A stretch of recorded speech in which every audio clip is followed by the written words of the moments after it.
Good morning, my friends. I hope you're having an amazing day. Um, I just came from my morning walk. It's something that I started recently. It's springtime in the East Coast, and because it's spring, everything is just gorgeous. I just was mesmerized by the trees and the blooms, and of course, the birds chasing each other. Just it was such a beautiful experience. I'm glad it's something that I started doing. One of my coaches had challenged me to get out in nature and to start doing those things that energize me. And the cold weather's gone. It's a little nice, cool, crisp in the mornings. And so I've truly been enjoying just having morning walks. And I have my what do you call it? iWatch, and it tracks how far I walk and for how long, and it's exciting.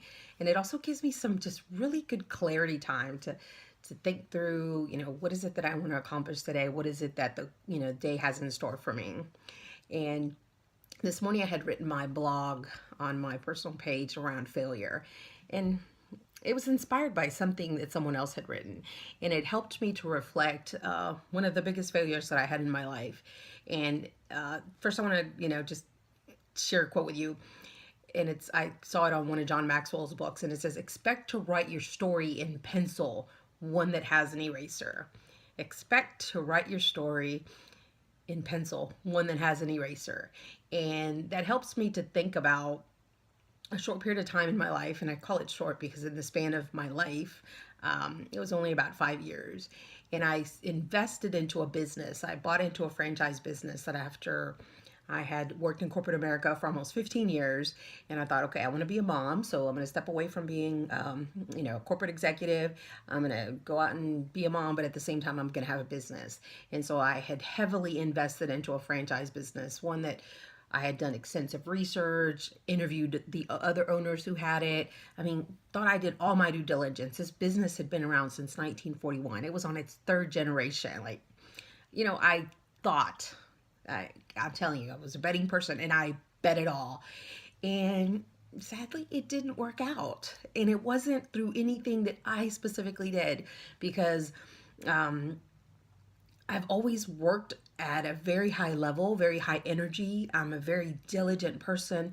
I did whatever it took to get the work done. But you know what? My effort wasn't enough. We had a flawed system. There was a constant struggle in terms of the product. There were challenges in pricing. There were just so many things that were outside of my control. And it's been almost 2 years. And now that I'm reflecting on it, it's like we closed the business, and I'm telling you, when I finally closed it, it was just devastating. It was truly one of these where here you put, I've saved my whole life, I've invested into something, and I really thought that it was going to be what I was going to have, and I was going to have it for a long period of time. It was going to be my retirement income. And I even signed up initially to have three more of these. So it wasn't like, oh, I'm just going to try it out and see if it's going to be something that's going to be good for me or if it's going to work. No, this was, to me, this was it. This was my story. I was going to become a business owner, and I was going to not only, have one and do really well with that one, but go in and expand. I had bought into multiple territories. And for the first 3.5 years, oh my goodness, everything was great. We were doing well, the profits were good, and then things started shifting. There was a senior leadership change within those ranks, and those decisions that were being made at a corporate level started affecting us. And we got to a place where I just could not compete. And even today, sometimes my son will ask about the business, and he's like, Mom, so why don't you have the business anymore? And he refers to the name of it. And he's like, and even at his, small age, because he grew up like I had a baby when, I started that business. And he knows, he's like, oh, so it wasn't making any money. And I was like, yes. And sometimes when things just aren't making any money, they just don't make sense. And so we closed the business. And it's been, like I said, 2 years. What's really great about it is there's no longer pain. Like, I don't feel like, oh, it was a horrible loss. You know what? It served its purpose.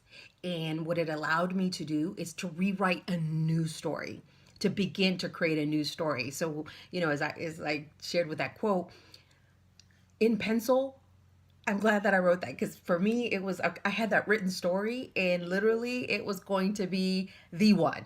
And for me, it was going to be, okay, I'm going to retire. I'm going to have a multiple of these. I'm just going to go to Hawaii, drink, Mai Tais with all these businesses, right? No.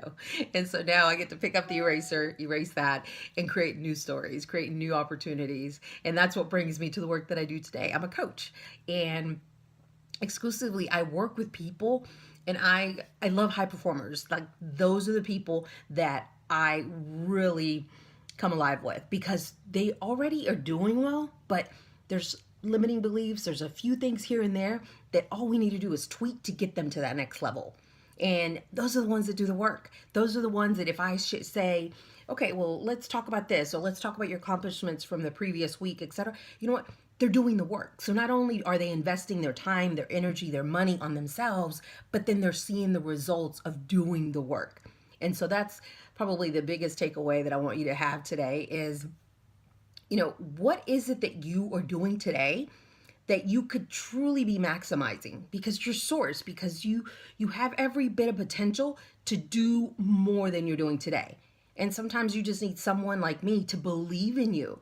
And I challenge you, if you're lacking someone, if you're lacking a mentor, if you're lacking a coach, somebody to support you, it's okay to reach out, and it's okay to say, hey, you know what? I just need a little bit of encouragement. I had a gentleman that reached out to me a couple months ago, and I had one conversation with him, and I had posted something on Facebook about just how much coaching energizes me. And he chimed in. He's like, you know what? You're a great coach, because I had one conversation with you, and that's all I needed to keep me motivated, to get me energized to move on to do whatever it was that he needed to do for the next part of his business. And so sometimes, you don't need a long-term relationship with a coach, or you don't need to invest, thousands of dollars. Sometimes you just need someone to push you along. And that's my challenge for you today. If you need someone, if you have an idea, if you want just to foster that, you know what? Reach out to me. I'm going to put my link in the comments for you to schedule a time to meet with me. And my goal in life is to serve. I'm at a place where, it's about the impact that I have on the world. It's about the impact that I can have on people for them to improve their lives. Because if they improve their lives, then their kids' lives are improved, their significant others' lives are improved. And that's truly my biggest quest, is I want to be remembered for the impact that I had on people, and being able to believe in them and to encourage them that they could create just a significant life for themselves.